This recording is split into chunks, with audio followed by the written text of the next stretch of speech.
আছে তারা যখন আপনার চেক করবে তখন আপনার পাসপোর্ট আর টিএসসি দেখাবেন যে হ্যাঁ আমি এই দেশে। আসসালামু আলাইকুম, আশা করি সবাই ভালো আছেন বরাবরের মতো। আলহামদুলিল্লাহ আমিও ভালো আছি। আবারও একটা নতুন ভিডিও নিয়ে চলে আসলাম নর্থ ম্যাসেডোনিয়ার টিআরসি কার্ড বা টিআরসি হাতে পাওয়ার পরে কি আপনি কোম্পানি পরিবর্তন করতে পারবেন কিনা, বা ম্যাসেডোনিয়াতে কোম্পানি পরিবর্তন করা যায় কিনা, আজকে এই বিষয়ে নিয়ে ভিডিওটা বানাতে আসছি।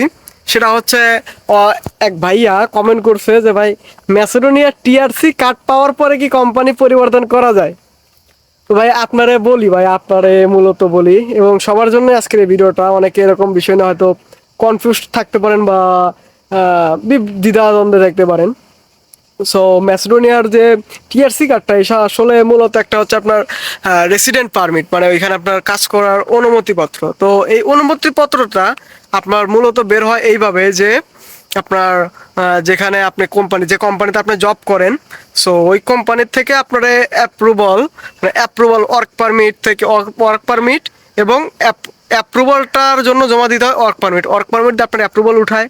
তারপরে ওই অ্যাপ্রুভালটা দিয়েই আপনার কিন্তু ভিসা হয় বাংলাদেশে। ঠিক আছে, বাংলাদেশে এই অ্যাপ্রুভাল লেটারের মাধ্যমে কিন্তু আপনার ভিসার স্ট্যাম্পিং হয় আপনার পাসপোর্টে। বুঝতে পারছেন এটুকু। তো যখন আপনি ওইখান থেকে আসবেন, মানে বাংলাদেশ থেকে যখন ম্যাসেডোনিয়াতে আসবেন, আসার পরে আপনার যে ওই পাসপোর্টে 3 মাসের ভ্যালিডেটেড একটা স্ট্যাম্পিং ভিসা থাকে। তো যতদিন ভ্যালিডিটি আছে ততদিন আপনি বাংলাদেশে নর্মালি যাওয়া আসা করতে পারেন। যদি নিতান্তই কোনো দরকার হয় তাহলে কোম্পানি থেকে আপনাকে হয়তো পাঠাইতে পারে যে 3 মাস পরে আবার 3 মাসের ভিতরে আবার আসা যাবে, কিন্তু 3 মাস এক্সপায়ার হয়ে গেলে তবে আর আসতে পারবেন না যদি আপনার টিআরসি না থাকে। আর যদি আপনার কাছে টিআরসি থাকে, সো টিআরসিতে আপনার ম্যাথ থাকে হচ্ছে 10 মাস। 10 মাস, 1 বছর, এক একটা টিআর বা এক একটা কোম্পানির এক এক রকমের সিস্টেম। যাই হোক, আমি ওই সিস্টেমটা আসলে অতটা ক্লিয়ার না, যে আপনাদের বলতেছি আর কি। জাস্ট আমি নর্মালিভাবে আমি আমার ব্যক্তিগত অভিজ্ঞতা থেকে আমি ভিডিও বানাই, বুঝছেন। আমি আসলে ওইরকম কোনো যে অত বড় কোনো ইউটিউবার না। আমি জাস্ট ছোট একটা ইউটিউবার, বা আমি একটা ছোট্ট একজন কন্টেন্ট ক্রিয়েটর। তো আমার বাস্তব বা আমার সাথে যা হয়েছে আমি এগুলো নিয়ে ভিডিও বানাই বা বাস্তব অভিজ্ঞতাটাই শেয়ার করি। তো ওই টিআরসি আপনার কোম্পানি করে দেয় এরকম আর কি ভাবে। তো বললামই তো ওটা। তো ওই টিআরসি ইউজ করে কি অন্য কোম্পানিতে কাজ করতে পারবেন কিনা, কাজ করার জন্য আপনি যদি অন্য কোম্পানিতে কাজ করতে চান, মানে অন্য কোনো কোম্পানিতে যদি আপনারা কাজ করতে চান, ঠিক আছে, তাইলে আপনাকে ফার্স্ট অফ অল যে কোম্পানিতে কাজ করতে যাচ্ছেন ওই কোম্পানি থেকে আপনার ওয়ার্ক পারমিট ইস্যু করাইতে হবে। ঠিক আছে, এখন ওয়ার্ক পারমিট ইস্যু করার বিষয় নিয়ে তো আমি ভিডিও দিয়েছি, এটা তো আপনারা জানেনই। আর যারা দেখছেন তারা তো সবই জানেন, যারা দেখেন না তারা আমার ইউটিউব চ্যানেলে গিয়ে দেখতে পারেন ওই ভিডিওটা। তো প্লে লিস্ট অ্যাড করে দেবো, প্লে লিস্ট থেকে ভিডিওগুলো দেখতে পারেন। ভিডিও প্লে লিস্ট দেওয়া থাকবে আমার ডিসক্রিপশনে, তো প্লে লিস্ট থেকে দেখতে পারবেন। ভিডিওর ভিতরে আপনাদের যে ভিডিওগুলো দরকার দেখার ওগুলো দেখতে পারবেন। অনেকে অনেক রকমের কমেন্ট করেন, ওই ভিডিওগুলো নিয়ে আমি ওই কমেন্টগুলো নিয়ে অলরেডি ভিডিও বানাইছি। তো আবারও বলেন, তো যাই হোক তাদের জন্য আর কি এটা বললাম। তো এখন ওই কোম্পানিতে আপনার যখন ওয়ার্ক পারমিট ইস্যু হবে, তো ওই কোম্পানি থেকে আবার ওই যে কোম্পানিতে আপনি কাজ করতেছেন বর্তমানে, ওই কোম্পানিতে আপনি কাজ করবেন না। আপনি যেহেতু আর একটা কোম্পানি, অথবা আপনি এই কোম্পানিটা পরিবর্তন করে আপনি আর একটা কোম্পানিতে যাবেন না, আপনার একটা কোম্পানিতে তো যাবেন নাকি।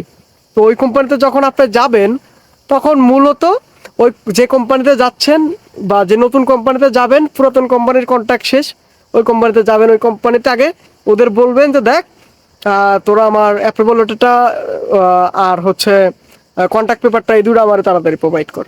আপনার দুটো নিয়ে আপনি সর্বপ্রথম আগে যাচাই করবেন, বা যাচাই বাছাই করে তারপরে আপনি ম্যাসেডোনিয়া থেকে এগুলো বর্তমানে আপনি নিজেই চেক করতে পারবেন। ওটা আপনার ফরেন মিনিস্ট্রি অথবা যেখানে হোক আপনার যদি ওরকম পরিচিত কোনো লিঙ্ক আপ থাকে তাহলে করতে পারবেন। আর ম্যাসেডোনিয়াতে এমনিতে আপনার লিঙ্ক আপ হয়ে যাবে থাকার পরে অনেক ভালো ভালো লোকের সাথে।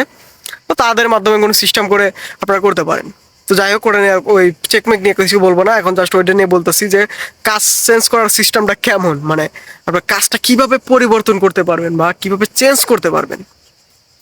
তো চেঞ্জ করার প্রসেসটা এটা, ঠিক আছে। আপনার ওয়ার্ক পারমিট উঠাবেন যে কোম্পানির, নতুন যে কোম্পানিতে আপনি যাবেন পুরাতন কোম্পানিতে ফালায় রেখে, তো ওই কোম্পানির কন্ট্রাক্ট শেষ করে যাইতে হবে। কিন্তু শেষ না করে গেলে হয়তো সমস্যা হইতে পারে।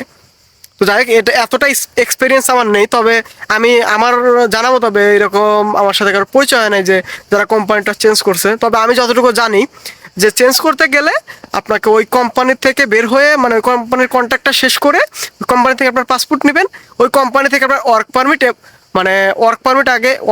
পারমিটটা নিয়ে অ্যাপ্রুভালটাকে অ্যাপ্রুভ করে দিতে হবে। আপনার কন্ট্রাক্ট শেষ হওয়ার 2 থেকে 3 মাস আগেই সম্ভবত আপনাকে ওটা অ্যাপ্রুভাল এবং কন্ট্রাক্ট পেপার নিয়ে অ্যাপ্রুভাল করাইতে হবে। করানোর পরে আপনি ম্যাসেডোনিয়াতে স্টে পারমিটটা হয়ে গেল। তারপরে আপনার ফিঙ্গার দিয়ে আপনার টিআরসি কার্ডের জন্য আবেদন করে দিলেন, ফিঙ্গার দিয়ে, মানে অ্যাপ্রুভাল মানে টিআরসি কার্ডের আবেদন। টিআরসি কার্ড হয়ে গেল, পরে ফিঙ্গার দিয়ে আপনার টিআরসি কার্ডটা রেডি করে নেবেন। তারপরে আপনি যে কোম্পানিতে, নতুন কোম্পানিতে ঢুকছেন, ওই কোম্পানিতে আপনি কাজ করতে পারবেন।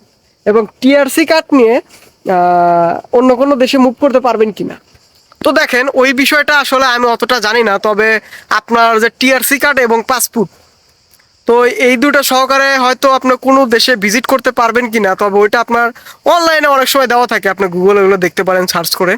তো গুগলে অনেক ওয়েবসাইট আছে যেখানে ওগুলো দেয়। আমি যতটুকু রিসার্চ করছিলাম, আমি জাস্ট রিসার্চ করছি হচ্ছে আপনার পাসপোর্ট, মানে ম্যাসেডোনিয়ার পাসপোর্ট দিয়ে কোন কোন দেশে যাওয়া যায়। মূলত অনেকটা দেশে যাওয়া যায় পাসপোর্ট দিয়ে। তবে ম্যাসেডোনিয়ার পাসপোর্ট পাইতে বেশি একটা সময় লাগে না বললেই জানি। তবে কোম্পানিগুলো কি করে আসলে, ওদের যে টিআরসিগুলো শুধু আপনার রিনিউ করে না, তো পুরাতন টিআরসি বাদ দিয়ে নতুন টিআরসিগুলো দেয়। এখন ওইটা টিআরসিগুলোদের কীভাবে কাউন্ট হয় এটা আমি জানি না, বছর কীভাবে কাউন্ট হয় অতটা আমার আইডিয়া নাই। তবে যাই হোক, আমার সাথে যারা কাজ করছে তাদেরকে এরকমভাবে টিআরসিগুলো, মানে পুরাতন টিআরসি রিনিউ না করে, মানে নতুন টিআরসি দেওয়া হয়েছে কিন্তু নাম্বার সিরিয়াল ওগুলো সব আলাদা। তবে এগুলোতে কেমনে কি তো আমি জানি না, তবে এরকম হয়েছে আর কি, জাস্ট জানাইলাম আমি যতটুকু জানি। তো আপনার কোম্পানি চেঞ্জ করার বিষয়টা এরকমই। আর টিআরসি নিয়ে কোথায় কোথায় মুভ করা যায় জানি না, তবে টিআরসি নিয়ে আমি যতটুকু জানি, আপনি বাই রুট মানে হচ্ছে আপনার ট্যাক্সি, বাস, ট্রেন, মানে এর মাধ্যমে আপনি মূলত ম্যাসেডোনিয়াতে থাকেন, নর্মালি কসোভোতে যাইতে পারবেন, সার্বিয়াতে যাইতে পারবেন, যেহেতু আপনার কাছে টিআরসি আছে। সো আপনার কাছে টিআরসি, পাসপোর্ট দুটোটাই থাকতে হবে। বা এই সমস্ত বিষয় থাকলে আপনি যখন বর্ডারে যাবেন বা ওই এরিয়াগুলোতে যাওয়ার পরে যখন আপনার ওইখানকার গার্ড যারা আছে তারা যখন আপনার চেক করবে, তখন আপনার পাসপোর্ট আর টিআরসি দেখাবেন যে হ্যাঁ আমি এই দেশে রেসিডেন্ট পারমিট, আমি এখানে কাজ করি। তাদের সাথে নর্মালি কথা বলবেন, আমি আমার ছুটি দিছে কোম্পানি থেকে, আমি ঘুরতে আসছি। হয়তো বা আপনার বসরে বললেন যে বস, আপনার যে সাইট ইনচার্জ বসরে বলবেন যে বস আমি এখানে যাবো ঘুরতে, আপনি আমার একটু করেন, আমি এই দেশে যাচ্ছি ঘুরতে।